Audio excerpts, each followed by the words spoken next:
నా పేరు గెడా గోపాలకృష్ణ, రాజంపాలెం. ఇది రేడియంట్ స్ప్రే చేసి ఇంకా 6 రోజులు అవుతుంది. స్ప్రే చేసిన తర్వాత నుంచి కొంచెం గ్రీనిష్ వచ్చి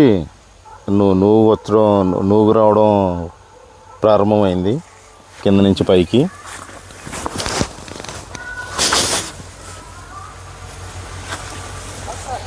ఇంకా 6 రోజులు అయింది కాబట్టి ఇంకా ముందు ఇంకా మార్పు వస్తుందని చూస్తున్నాను.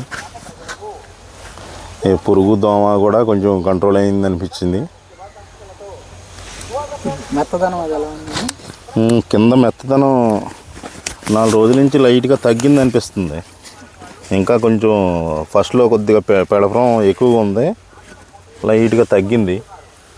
పై ఆకులు అయితే మెత్తగానే ఉన్నాయి. కొంచెం కొట్టింది